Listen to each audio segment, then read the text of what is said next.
eu tô de papo com a Hélia, ela é de papo com eu tô de papo com a Hélia, ela é de papo com eu tô de papo com a Hélia, ela é de papo com eu.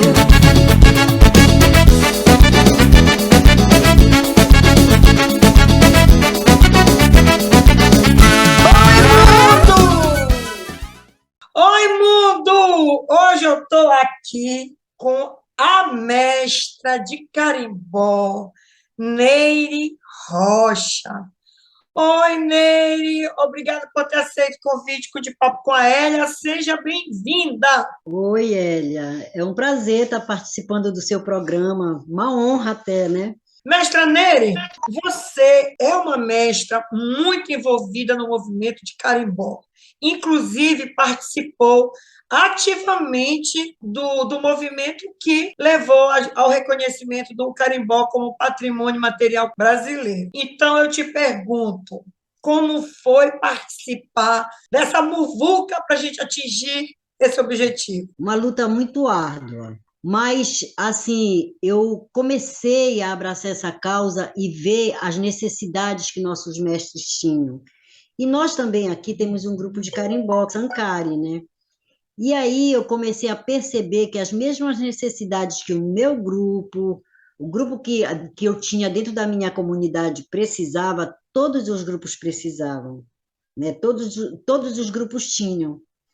Mas tem uma coisa assim muito importante entre tudo isso, além da gente ter visitado lugares, muitos lugares, fazer reuniões com os mestres para ensinar, para mostrar como deveriam agir, como deveria ser feito, até escolhas mesmo do que vai ser feito, o que é ser mestre, o que não é mestre, essas coisas. Tem uma coisa assim muito importante dentro de tudo isso. Foi que nós conseguimos, né?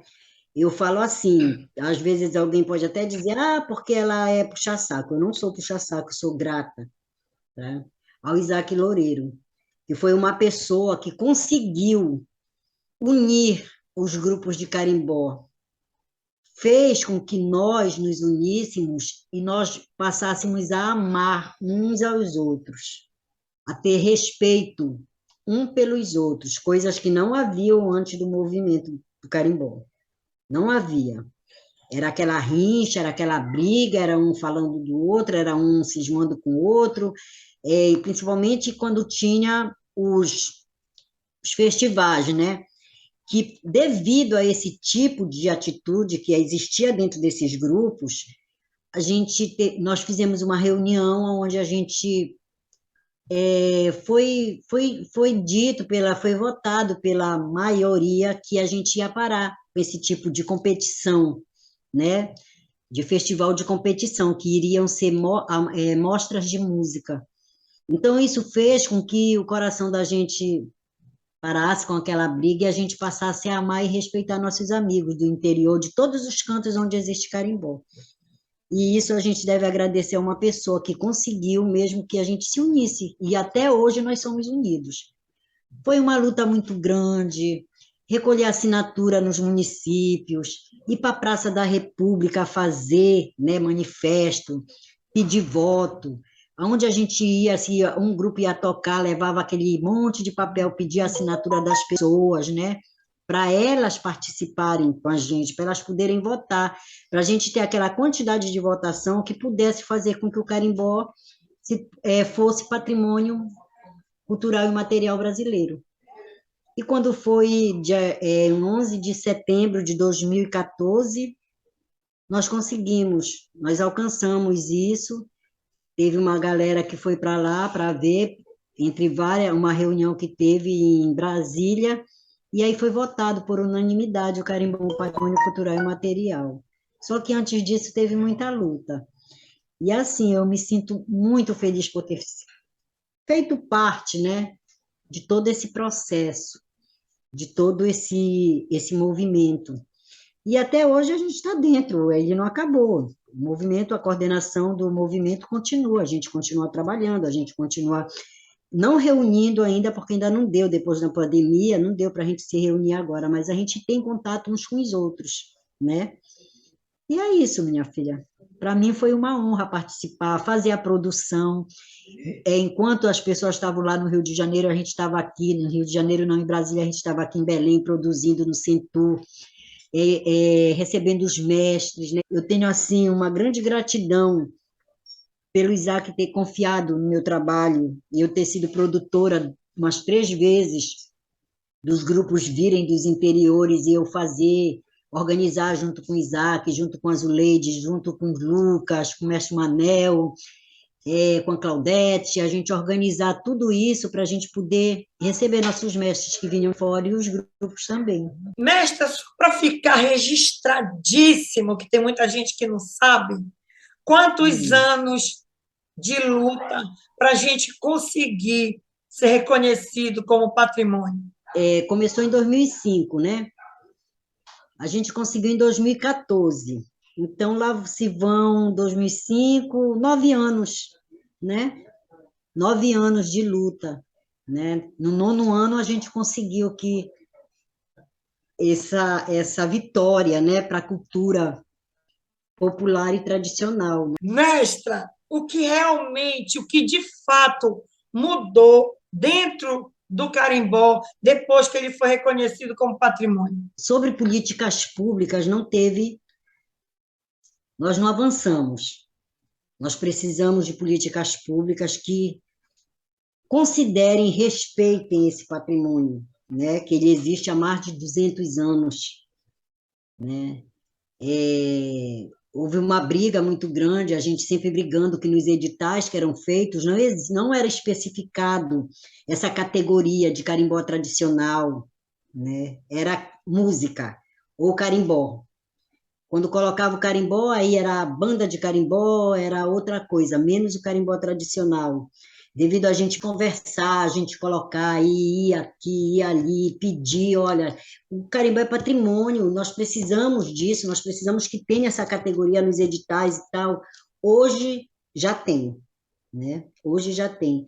Mas as nossas políticas públicas aí, eles, sinceramente, o avanço que a gente vê é assim, é de grupos que se formaram depois que o carimbó foi patrimônio, né? Ganhou esse título, a gente vê muitos grupos, né, sendo formados, muita gente trabalhando com carimbó, muita gente, tudo agora é o carimbó, né?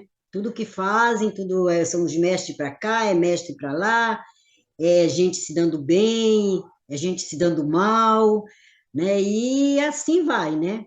Aí tem os espertos, tem, coitados, os nossos mestres que às vezes não percebem esse tipo de atitude de algumas pessoas, quando chega a perceber, já é tarde, né? E assim vai.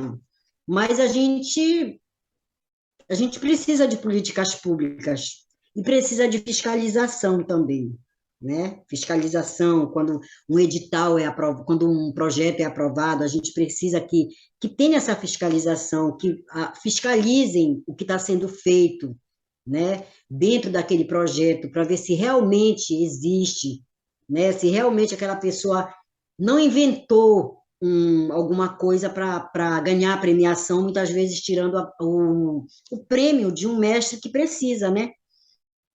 E isso acontece muito. Hoje em dia não adianta negar, o pessoal sabe que eu bato muito nessa tecla, é o que existe sim. É muita gente, assim como tem os produtores que realmente trabalham com seriedade com nossos mestres, tem muita gente se dando bem, sabe? Muito bem mesmo, né? E aí os nossos mestres, como a gente não tem ainda a gente precisa de legalizar, fazer alguma coisa para que a gente possa proteger nossos mestres. Bom, no que depender do canal de Papo com Ela para registrar esse de mestre, pode mandar para cá.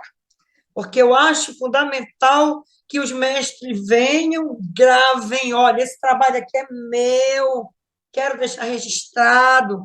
Acho importante isso. Mestra, já que a senhora falou em projetos, eu gostaria de falar sobre 2 projetos com a senhora. Mas vamos começar a falar um pouco do projeto Pau e Corda.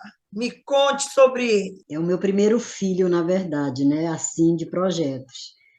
E, assim, o Pau e Corda, eu tinha um sonho de fazer alguma coisa aqui na rua de casa, na minha rua, onde eu cresci, onde eu moro, desde a idade de 6 anos. Então, eu percebia que, por exemplo, os meus filhos não puderam brincar na rua, né? Não puderam fazer o que eu fiz aqui, brincar de bola, brincar de cemitério, brincar de pira, correr na chuva. Meus filhos não puderam fazer isso. E eu vi essa necessidade, né? Eu tinha vontade de ver as crianças fazerem aquilo que eu fiz. E que as meninas, as pessoas da minha idade que ainda moram aqui, faziam, né? Da gente se reunir, brincar e tudo. E aí, eu fui pensando, e aí eu digo, pô, mas eu não posso só criar um projeto só para brincar. Criança gosta de brincar, mas criança quer brinquedo, criança quer lanche. E aí, a música, a gente tem que trazer a música, o carimbó, a gente tem que ter o carimbó, tem que mostrar, nós tem que salvaguardar isso, né? O carimbó, então tem que ter o carimbó, já que o nosso grupo de carimbó é daqui da Alvorada Adolfo e tal. E aí foi montando, né? Tipo um quebra-cabeça, você vai montando. E aí eu sentei com o Sankari, que é o grupo aqui da comunidade, o grupo que eu faço parte, e eu perguntei se eles me ajudavam. Aí eles disseram que me ajudavam. E aí a gente começou a fazer, né? Então, cada ano, assim, aí para como profissionalizar as mulheres daqui da rua, e ao redores, né? Como levar, é, salvaguardar as brincadeiras, o próprio carimbó, a dança, os compositores, os músicos, né? E aí eu fui montando, fui montando, fui montando, e quando eu vi, estava esse projeto que eu jamais imaginava que ele fosse levar tantos anos, né? E cada tempo são oficinas, olha, nós já demos oficinas de mantos sacros, nós já demos oficina de confecção de maracas, pintura em maracas, o Júnior já fez, ensinou banjo, teve outra oficina que foi para fazer aqueles colares marajoara, o bordado marajoara, que muito me incomodava eu chegar nos interiores, no Marajó, perguntar se tinha aquele bordado, e diziam, a gente não tem e tal. A gente precisa. Aí foi dada uma oficina aqui, né, dentro do projeto. Então, aí a gente vai vendo, né, as necessidades, o que a gente sente que está fugindo das nossas mãos, que está se apagando no tempo, é o que eu tento trazer para dentro do pau e corda, né? E a gente, graças a Deus, tem mantido esse projeto muito lindo, e durante esses 14 anos, né? Para o ano ele completa 15 anos, e assim, é o do coração, é um filho do coração, né? Que a gente diz. E é isso, e com a parceria de todos os grupos que vêm, sabe? Eu me sinto muito honrada de ter pessoas que confiam em mim, né, que sabem, olha, não tem dinheiro, não tem, mas as pessoas vêm. Quando tem dinheiro, a gente dá uma ajuda, né? Mas as pessoas vêm, os grupos vêm, isso me honra muito, eu me sinto muito assim abraçada por essa comunidade de carimbozeiros, tanto dos grupos parafolclóricos quanto dos grupos tradicionais, né? O som de pauoco, sabor marajoara, iaçá, o pessoal de Coraci, o mestre Rai, Ananindeua, Mosqueiro, que tem tinha o grupo lá do mestre Ilso, né, com o mestre Cazuza, que agora, infelizmente, está um pouco parado, mas eu tenho fé em Deus que vai voltar. E assim, esses grupos, eles, não, dona Nery, não se preocupe, a gente dá um jeito, a gente vai fazer isso, a gente vai ajudar. Então, eu me sinto muito feliz por ter essas pessoas como parceiros, sabe? E que confiam na gente. O mais importante é essa confiança, né? Por exemplo, o pessoal do audiovisual, Roberta Brandão, Pierre, que sempre estão com a gente, ajudando. Agora, a minha neta, a Luciana, né? A filha do Jason nos ajuda também, a Karina. Então, é assim, a gente vai nesse processo todo, né? Vai nesse processo todo e a gente consegue abraçar muita gente. Eu me sinto realizada quando termina, que eu vou somar, eu digo, não, foi lindo, sabe? E às vezes eu não tenho nenhuma foto. Todo mundo bate foto, a coisa mais difícil é bater foto, porque eu fico tão envolvida que eu não consigo parar. Enquanto não desliga o som, enquanto a gente não limpa a rua, enquanto o homem da tenda não vem pegar a tenda e levar, eu não consigo parar com ele. E já está programado já aos 15 anos, né? Já está tudo aqui na cabeça e tal. E eu tenho fé em Deus que a gente vai fazer uma festa muito bonita aqui na Alvorada. Mestra Nery, agora falemos do filho caçula. É, Crias que tocam. Me fala desse projeto. Alvorada foi uma passagem muito grande, né? Ela inicia aqui na Marquês e termina na Pedro Miranda. Então, o pau e corda, ele não consegue abraçar toda a passagem, né? Fica mais aqui, na frente de casa. Isso me incomoda, né? Me incomodava muito.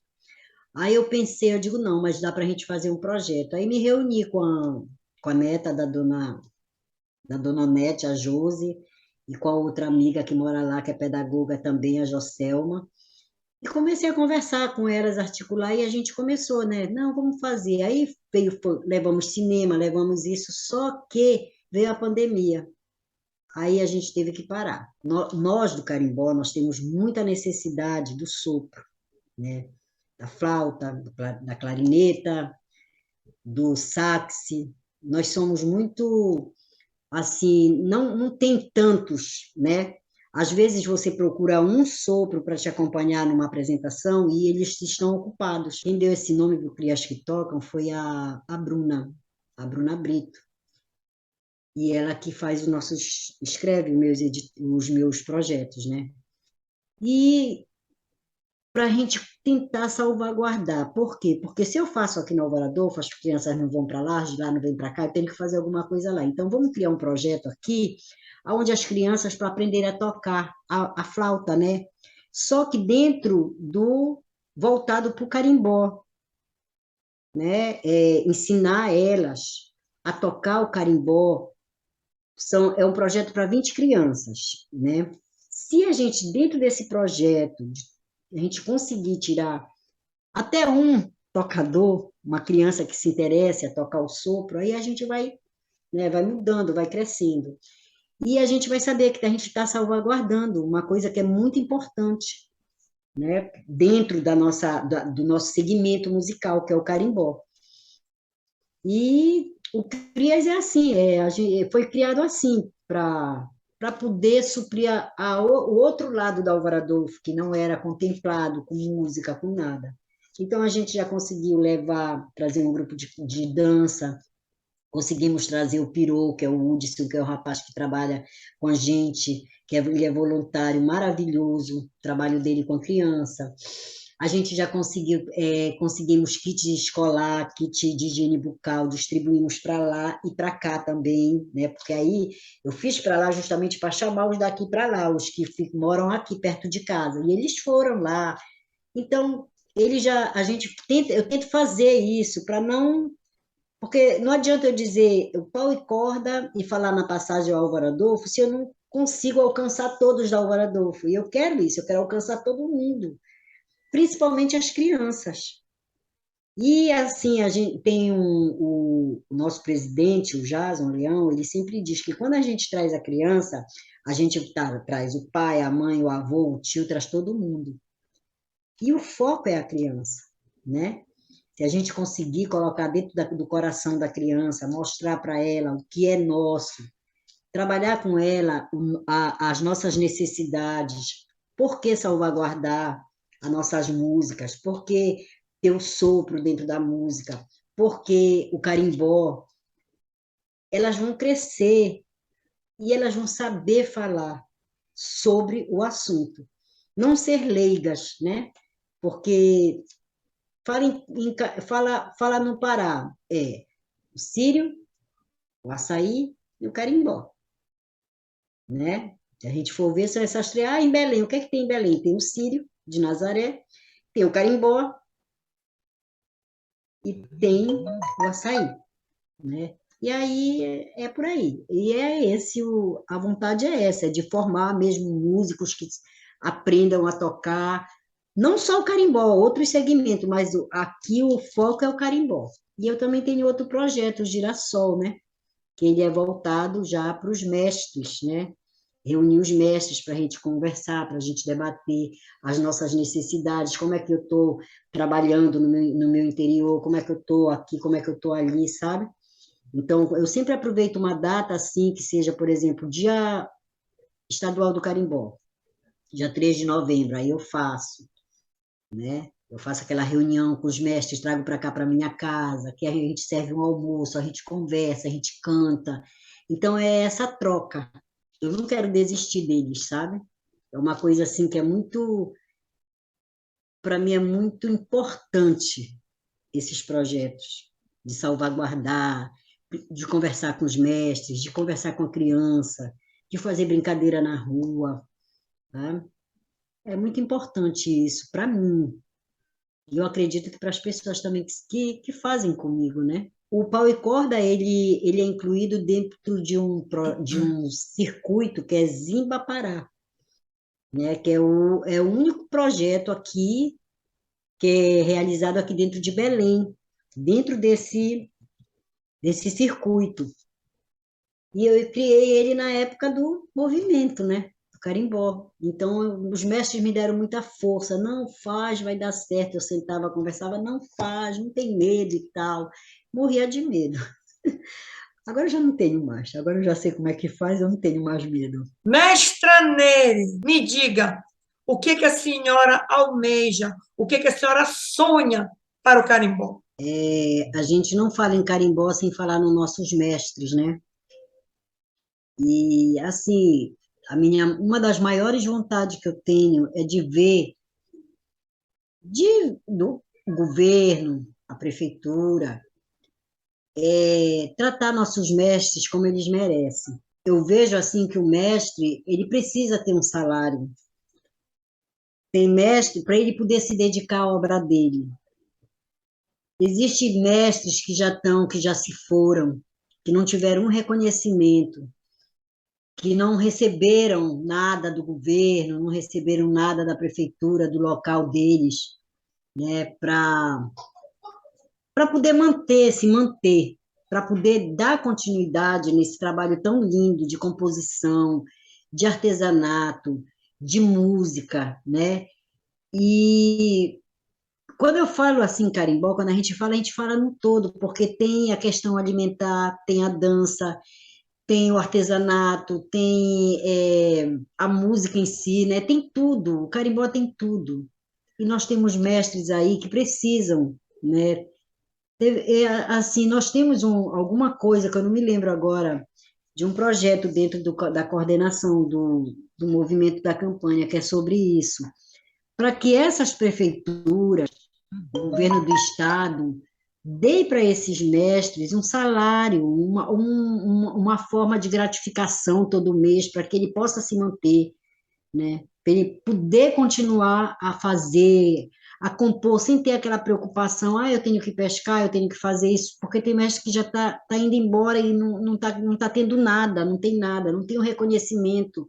Nunca, às vezes, tem uns que nunca sequer pegaram um real ou R$ 2 de uma prefeitura para fazer para comprar, nem que fosse um prego para colocar no curimbó, por exemplo, né? Então, que eles vissem isso com mais carinho. Eu sei que isso está dentro das políticas públicas, e assim, para a gente poder sentar e ver. Então, tem aquelas pessoas que hoje estão dentro da prefeitura, do governo, que são do movimento do imaterial, foram votados para ser isso do patrimônio imaterial, isso do carimbó, isso do não sei da quê, isso de culturas populares, que essas pessoas possam sentar com a prefeitura e tem mais, e sentar com quem de direito e de fato conhece, tá? Porque hoje em dia todo mundo fala em carimbó, todo mundo é produtor, todo mundo é músico, basta pegar uma maraquinha, sacudir, mesmo que esteja errado, já quer ser chamado de mestre, e tem muita gente nova chamando a outra pessoa nova de mestra, mesmo sabendo que aquela pessoa não tem idade, que muitas vezes não é nem daqui do nosso estado. Mas esse não é o fato. Pode até não ser do nosso estado, mas tem que ter idade, tem que ter tempo de atividade, tem que ter um monte de coisa para ser considerado mestre, né? Então, não é para isso daí, não é para qualquer um. Não é, o fulano ali é mestre. Olha, não, tem que sentar com os mestres, chamar os mestres, porque pode ter um representante ali, mas aquele representante nunca comeu uma melancia dividida para 8 e para 10, para passar 2 horas, 2 dias, um dia inteiro de reunião, sabe? E eu vou te ser sincera, eu sou magoada. Se disserem assim, ah, porque ela fala, eu sou magoada. Porque quando nós estávamos nos reunindo, que nós chamávamos os grupos de Belém dos interiores, ninguém ligava para a gente, chamava a gente de doido. Dizia, ah, isso daí não vai dar em nada. Hoje em dia eu vejo muita gente que falou isso para a gente, tá? Usando o nome do carimbó para se promover, para promover seu grupo, para entrar nas prefeituras e cobrar, olha, eu sou isso, eu sou aquilo, eu quero isso, eu quero aquilo. As coisas não são assim, a gente tem que ter respeito. Até para pedir, a gente tem que saber pedir, sabe? Então, não é com briga, não é com mimimi que a gente vai conseguir alguma coisa, sabe? Então, é isso que a gente pede, é que sentem com quem de verdade, de fato e de direito, conhece, que deu a vida, que foi pescar e fez uma música, tá? Dessas pessoas é que eles têm que sentar e chamar, mesmo que seja que eles paguem a passagem deles, tá? Olha, vem um mestre dali, vamos sentar com os mestres, vamos reunir, vamos saber, né? Porque não adianta, ah, eu sou representante disso e tu não fazer nada, né? Só buscar para si benefício próprio, né? Como a gente tem visto. Isso não é só eu que vejo, não. Muita gente vê, mas todo mundo cala a boca. Eu, como sou linguaruda, eu falo mesmo, eu cobro mesmo, sabe? Porque você tem que cobrar, não é só, ah, porque isso e aquilo outro, não. Tem que conversar com quem é mestre de verdade, sabe? Com quem sabe entrar e sair e deixar a porta aberta para voltar. Não é daqueles que ficam brigando, gritando e fecham a porta e não tem credibilidade, que é o mais importante, não tem credibilidade. Né? Tem que procurar mestres que tenham credibilidade. Aquele mestre ali já está com 60, 65, 62, 63, ele está doente. Ele precisa que a gente dê um salário para ele poder comprar o remédio dele, porque ele já contribuiu com a nossa cultura, ele já fez, ele já compôs a música dele, todo mundo canta, tá? Todo mundo canta a música do mestre, mas ninguém vai lá dar R$ 1 para ele. Ninguém vai lá dar R$ 1 para ele, não é isso? E nós mesmos que somos de grupo, às vezes a gente canta a música do mestre, de um mestre, a gente não tem, tem gente que não tem a coragem de dizer, olha, essa música é do fulano de tal, sabe? Não tem coragem, sabe, Eli? Eu fico com raiva disso, sabe? Tem gente que se apropria das coisas dos outros e não tem nem vergonha na cara, sabe? Eu fico muito chateada com essas coisas, muito chateada mesmo. Então tem que buscar os mestres, olha, é prefeitura, é governo do estado, é governo federal, olha, vamos sentar, vamos conversar o que é isso, é isso, é isso, é o mestre. Não, tem uma equipe que sabe, eles sabem, muitas vezes eles fazem porque eles não querem ter trabalho, não querem tirar o dinheiro do bolso para pagar para ir buscar o mestre lá em Marapanim, lá em Alter do Chão, porque é cara a passagem, sabe? Mas eu acho que é caro. Se é caro para um governo e para uma prefeitura, como que não é caro para um mestre? Mestre. Né? Como é que não é caro? Porque não é todo mestre que tem emprego fixo, não. Um exemplo é o Lucas. O Lucas, ele é autônomo. O dia que chama ele para trabalhar, ele vai. O dia que não chama, ele não tem de onde tirar. Né? Quantos mestres? Aquele pescador, aquele lavrador, aquelas mulheres que vão para a roça fazer farinha, elas não têm carteira assinada. Né? Senhoras idosas que compõem. Vamos ver, vamos avaliar para a gente poder dar esse salário para essa pessoa? Não é difícil, basta querer. Então, o sonho da mestra é ver os mestres sendo reconhecidos e políticas públicas sérias que amparem quem, de fato, faz o carimbó, para que o carimbó continue vivo, né, mestra? Continue vivo, é isso. Se a gente não fizer, demora muito, não existe. Só uma coisa assim que eu gostaria assim de frisar que eu me lembrei. Eu gostaria que quando essas escolas, as igrejas, quando elas chamassem os grupos de carimbó para tocar, que elas têm que ver que carimbó a gente não faz com duas, três pessoas. Existe um grupo. Existem pessoas que trabalham, que muitas vezes deixam de ir para o seu trabalho para tocar em horários que não é de acordo, né? Por exemplo, no meio da semana, essas coisas. Então, que parassem com esse negócio, dá para te vir dar uma palhinha, dá para fazer isso, não, eu quero um carimbó, mas eu quero com 2, 3, não dá para trazer 3 pessoas. Poxa, empresários, sabe, que não valorizam a nossa cultura, para eles verem, para eles enxergarem, saberem, pô, quando é uma banda que vem de fora, é milhões e milhões que é gasto, né? Quando é um carimbó, aí tem que ser 50 reais, não dá nem para o transporte, ainda dizer assim, se eu conseguir o transporte, vocês vêm, se eu conseguir o transporte. Quem toca carimbó precisa de transporte, precisa de um som adequado, tá? Porque nem todo mundo que faz parte daquele grupo é do grupo. Às vezes nós temos um grupo montado, mas ali só 3 não recebe, o resto todo mundo a gente paga, como acontece no Sancário. Entendeu? Então, quando é uma tocada de graça, o que a gente vai dar para essas crianças? A gente tira do nosso bolso para dar. Né? Então, as pessoas elas não veem isso, elas acham que o carimbó, sabe? O carimbó é tudo, pode tudo, sabe?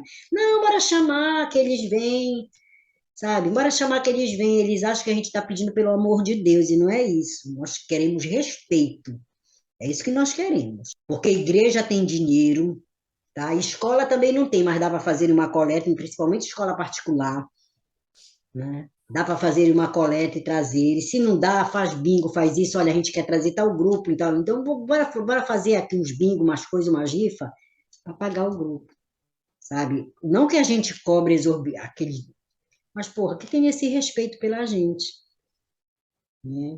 Que tenha esse respeito, porque a gente tem despesa. Sabe? Hoje em dia ninguém sopra, não toca de graça para ninguém, não. Tá? Só se for muito amigo da gente mesmo. E não é todo grupo que tem o seu sopro. A gente contrata. E como é que a gente vai tocar numa escola que pede para a gente tocar se a gente precisa pagar o sopro? Aí nós vamos tocar, nós vamos pagar para tocar? Sabe? Então, eu acho assim um absurdo às vezes, sabe? As ligadas que dão para cá para casa, sabe? Eu fico assim, eu digo, meu Deus, mas essa escola está pedindo que seja de graça, uma escola dessa que tem dinheiro, que tem tudo, porque os alunos pagam um dinheirão, né? E é isso, que tenham mais respeito pela gente, por quem faz a música, por quem trabalha com a nossa tradição. Bom mundo, depois desse desabafo da mestra, que merece todo o nosso carinho, todo o respeito, o que eu vou dizer para vocês? Vem para cá para o canal, que aqui nós temos mestres e mestras de carimbó que estão lutando para que o carimbó viva, não sobreviva, viva por muitos anos, como a nossa queridíssima mestra Neire Rocha. Linda, muito obrigada pela tua participação. Um beijo, sucesso nos teus projetos. Obrigada, minha filha. O mesmo desejo para você. E vamos à luta. Ela é de papo com eu.